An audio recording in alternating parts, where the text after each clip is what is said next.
Hi, Anna here, and I just wanted to do a little video to talk about the rare earth watercolour concentrates. These are such a fantastic way to get into watercolouring, to use with your stamps, or if you just want to do sort of your own freestyle images, digi-stamps, anything like that. So what I've got here is a image from my upcoming collection, which is launching soon, and I've just picked out a few of the rare earth colours. Now there's quite a number of these out now, and I've got pumpkin, vanilla, sunset, olive and monstera leaf.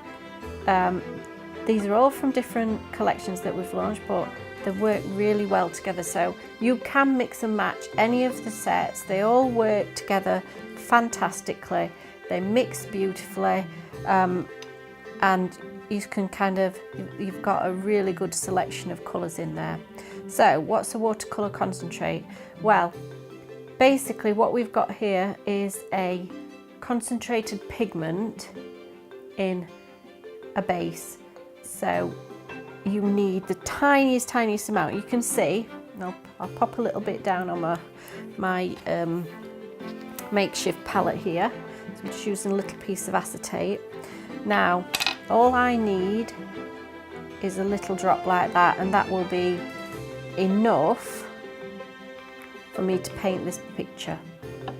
So I've already got some of the sunset on my mat, and you can see as that was dry, as soon as I've touched it with water, it's reactivated. Now the clever thing about these is, although they'll reactivate on a palette, they will be permanent once dry on your cardstock, so you can layer these, you can add different colours in. So I've got 2 pots of water. I'm going to have one for my dirty brush and one for my clean. So I'm just cleaning my brush. I'm going to pop my palette to one side, and what I'm going to do, I want to show you how you can layer these colours. So I'm just adding water, and you can see that it's glossy. I want enough water on there that my paper looks glossy, but I don't want it to pool. So if I get a little bit too much, I can just dry my brush, and I can just lift a little bit of that water out of there and just dry my brush again. So I'm going to take some of that sunset and pick it up, and I have added some water to this, so it's actually watered it down a little bit, and I'm going to drop that in. You can see how beautiful that colour is, and it's starting to bleed into that water that we put on there. Now this is a watercolour technique, and I'm just touching where the shading is on the flower. So I'm going to clean my brush in my dirty water and just give it a quick dry, and then I'm going to pick up some of the clean water and I'm going again, and I'm missing the 2 petals that are at the side of that wet one, because I don't want, when I put the watercolour ink on here, it will bleed into any areas that are wet. So I'm going to pick up some more of the sunset, and I'm just going to pop the colour back in there and let that bleed into there.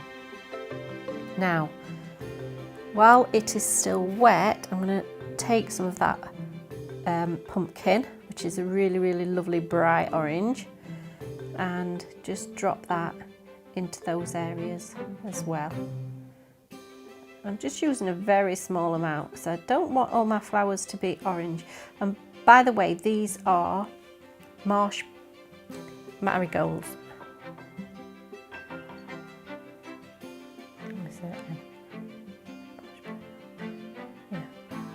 These are marsh marigolds.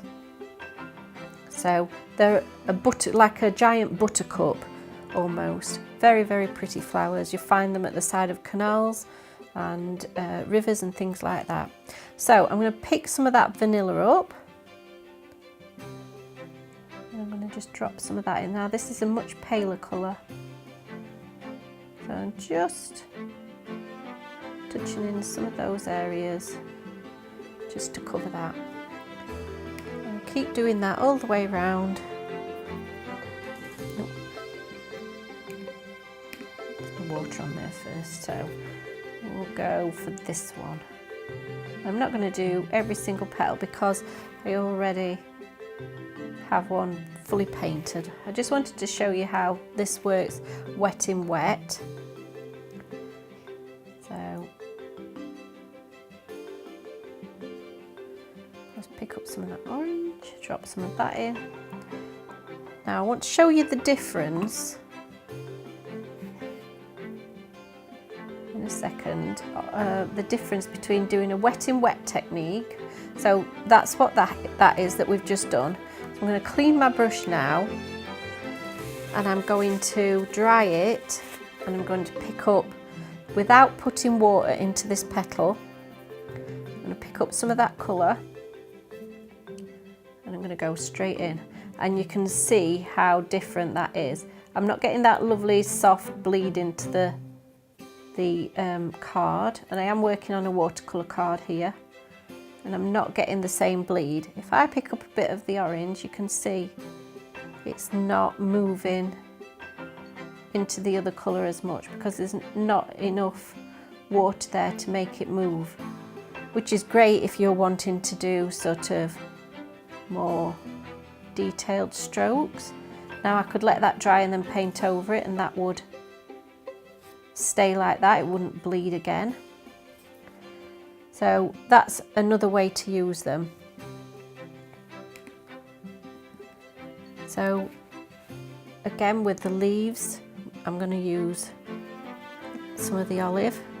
Let's get that going. And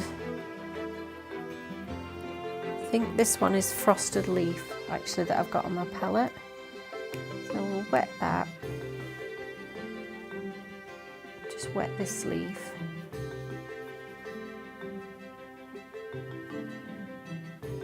Pick up some of the olive and drop that in, and you can see again it's just bleeding into it.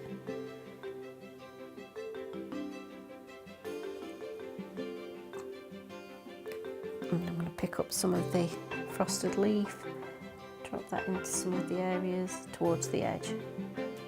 Now once this is all dry, I could go back in, I can build that colour up and create more depth in there. One of the things that I do with these watercolour concentrates is I have a palette.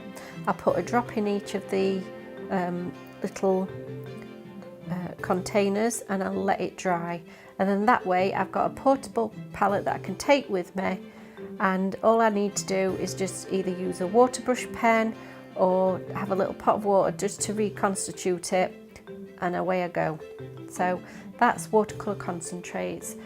Absolutely my favourite thing to do watercolour with.